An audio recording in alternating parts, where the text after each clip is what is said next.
លារះតែពេលថ្ងៃលុះលងរីត្រែងត្រូវពឹងរស្មីនៃដួងព្រះឯខ្ញុំពេញវ័យមានសេរីដាតែដូចជាគ្មាននៃទេបំរើចិត្តទេ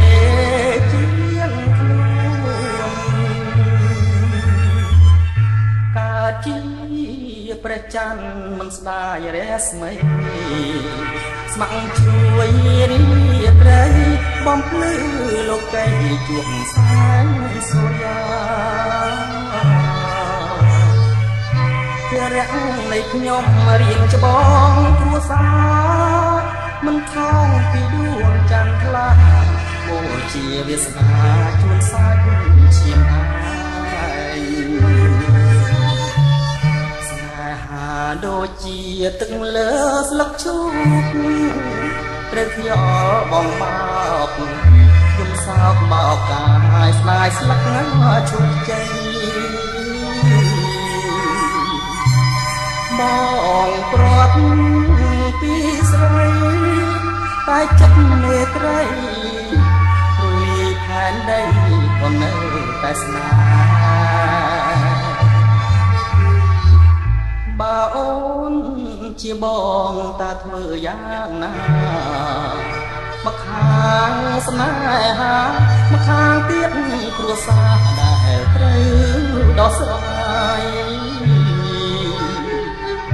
អូនណាយស្នេហាអ្នកណាមិនស្ដាយតែធ្វើមិនដេចទៅឆោមឆាយស្រាយរឿងពោសា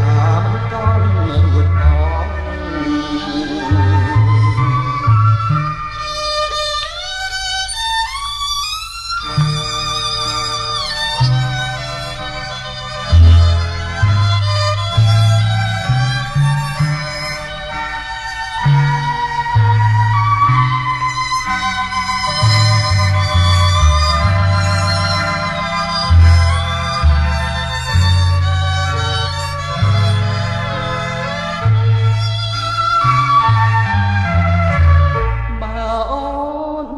ជាបងតាធ្វើយ៉ាងណាមកខាងស្នេហាមកខាងទៀតគ្រួសារដែលត្រូវដោះស្រាយអូនណាយស្នេហាអ្នកណាមិនស្ដាយតែធ្វើមិនដេចទៅឆោមឆាយស្រាយរឿងគ្រួសារមិនទាន់រួចផង